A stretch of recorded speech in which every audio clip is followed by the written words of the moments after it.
Assalamualaikum warahmatullahi wabarakatuh. Saya ulangi ya.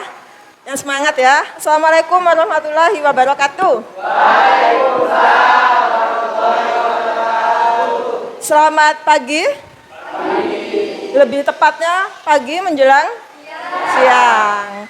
Masih sehat-sehat saja?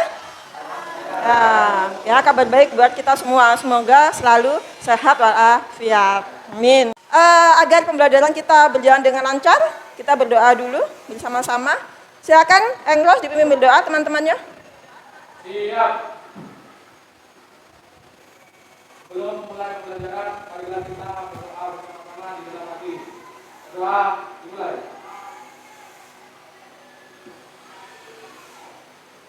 Doa selesai. Terima kasih, Engros. Tidak masuk hari ini? Sepertinya Selo ya? Selo dan siapa tadi satu? Siva ya? Selo dan Siva tidak masuk karena sakit. Ya, kita doakan mudah-mudahan mereka segera sembuh dan bisa bergabung dengan kita untuk belajar bersama.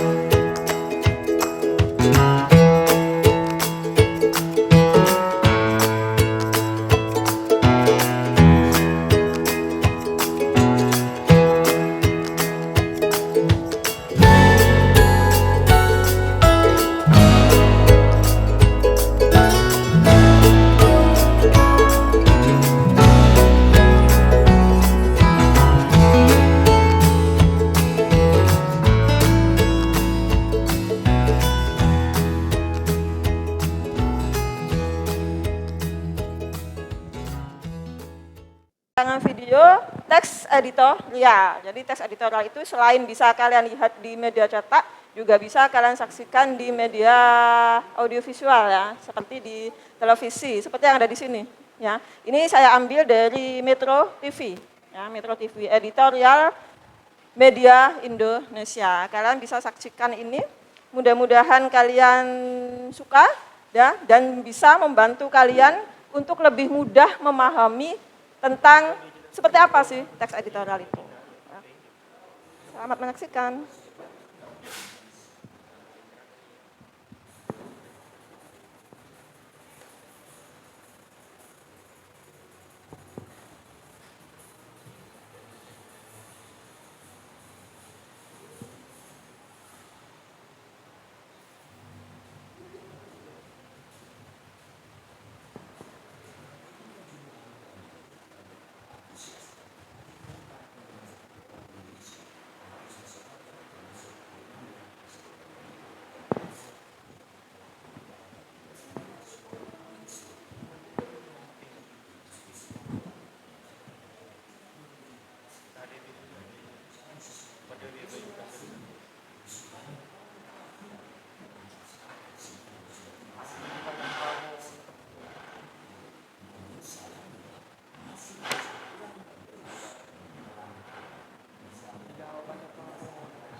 Coba angkat tangan.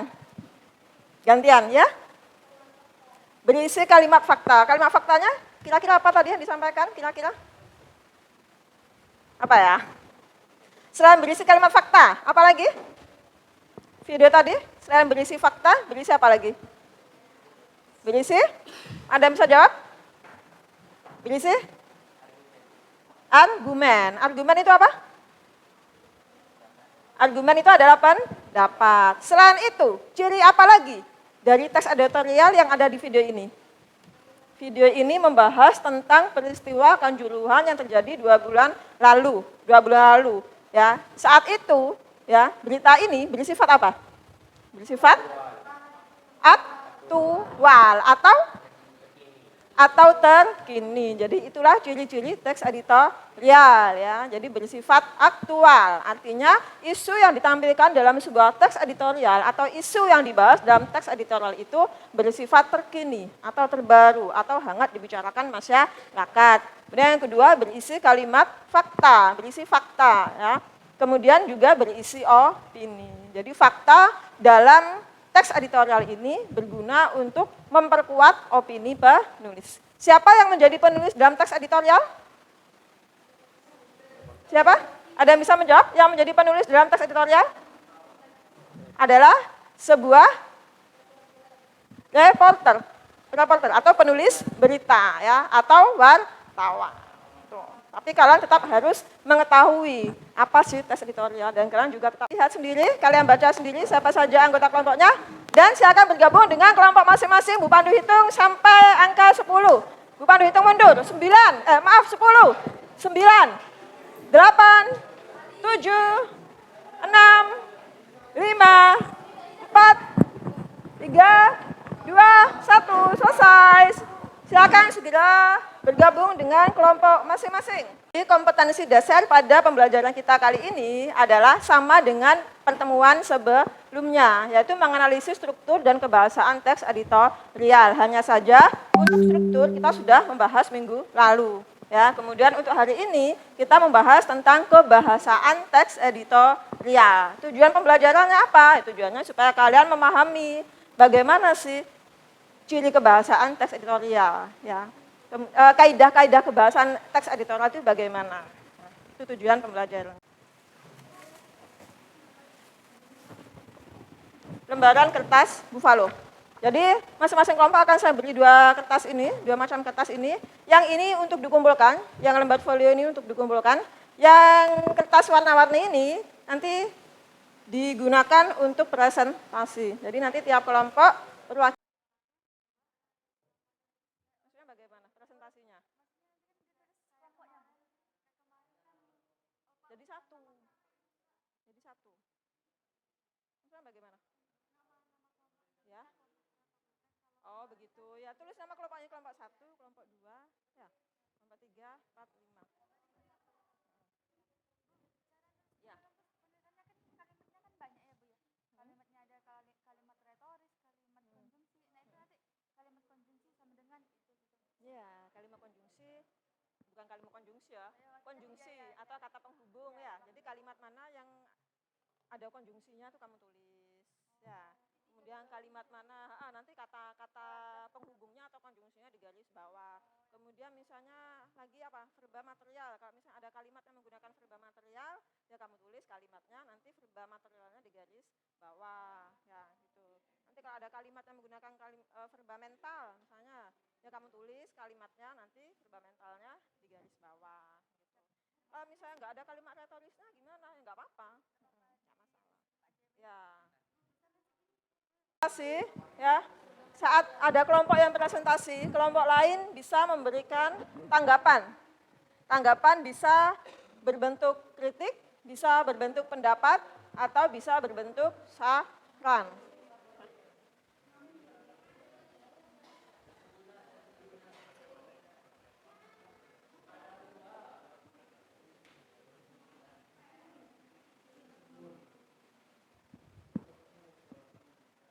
Sudah siap untuk presentasi? Kelompok yang sudah siap untuk presentasi bisa maju untuk menempelkan hasil kerjanya dan mempresentasikannya. Konjungsi kausalitas. Nah, di sini konjungsi kausalitas adalah guncangan pada rantai pasok, itu juga menyebabkan tekanan inflasi yang menghantam sejumlah negara. Konjungsi kausalitasnya yang mana? Menyebabkan. Lalu? Lanjut, verba material. Nah, di sini verba material tekanan inflasi yang menghantam sejumlah negara. Di sini verba materialnya menghantam. Verba material. Ya, verbal material. Kemudian verba mental. Verba mental yaitu melainkan iklim politik tanah air yang Memanas. Ya. Di sini verba mentalnya adalah memanas. Kemudian kalimat retoris. Nggak ada. Lanjut kalimat fakta. Nah, di sini kalimat faktanya di dalam Indonesia Magnet Dunia adalah sebanyak 12.750 orang. Mulai delegasi, pembisnis, hingga lembaga swadaya masyarakat akan menghadiri pertemuan tersebut. Kemudian kalimat opininya. Pertama, menurut dia, biang keroknya selama pandemi COVID-19 yang meluluh cinta, apa ini? Mempromosikan. Bukan, Bu. Kalimat opininya yaitu pertumbuhan ekonomi kuartal yang keempat diharapkan tetap berada di atas level 5%. Yang terakhir, verba mental. Maria Zaghirova memuji Indonesia yang mempromosikan agenda pemersatu pada G20. Di sini verba mentalnya memuji. Sekian dari kelompok kami.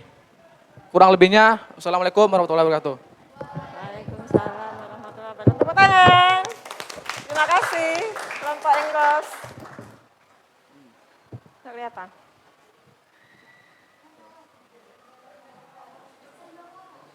Bisa.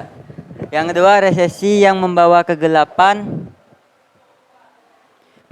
ekonomi dunia sehingga proyeksi pertumbuhan ekonomi pada 2023 bakal terkoreksi cukup dalam. Yang nomor 3, menurut dia biang keroknya selain pandemi COVID-19 yang meluluhlantahkan semua tatanan. Kata populernya pada yang contoh kalimat pertama yaitu mulusnya. Nah, untuk yang kalimat nomor 2 ini kata populernya kegelapan. Sedangkan nomor 3 itu biang keroknya. Dan yang nomor kalimat keempat itu ialah. Nah, yang nomor 2, kata ganti penunjuk.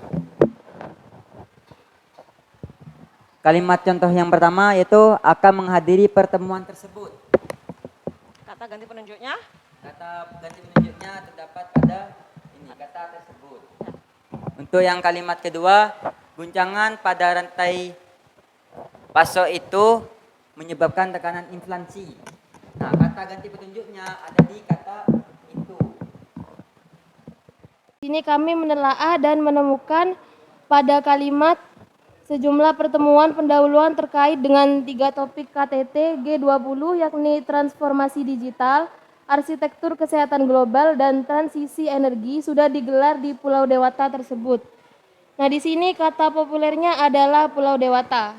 Pulau Dewata itu sering digunakan masyarakat untuk menunjukkan suatu tempat yaitu Pulau Bali.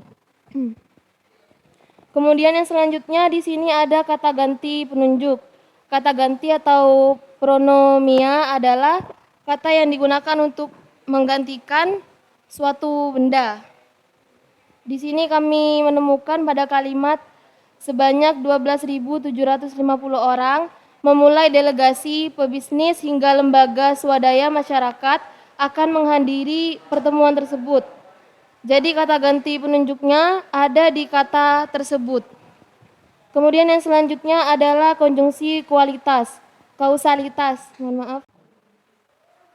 Ada lagi yang lain? Menurut Naila, kebahasaan dalam tes editorial terdapat kata populer, kata ganti penunjuk, konjungsi kausalitas, verba material, verba mental, kalimat retoris, kalimat fakta, dan kalimat opini.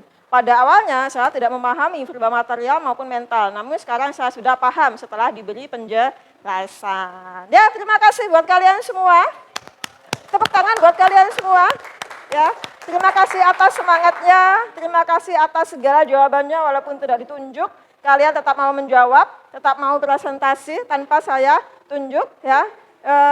Jadi kalian masih punya semangat untuk belajar. Mudah-mudahan semakin hari semangat kalian untuk belajar bahasa Indonesia juga akan semakin tinggi, ya. Begitu saja yang bisa kita yang kita bisa kerjakan hari ini dalam pembelajaran bahasa Indonesia. Kita ketemu lagi pada pertemuan selanjutnya dengan materi yang berbeda, dengan semangat yang lebih tinggi, ya, dan dengan keadaan yang lebih baik. Semoga kita semua selalu sehat dan selalu ada dalam lindungan Allah Subhanahu wa taala. Assalamualaikum warahmatullahi wabarakatuh.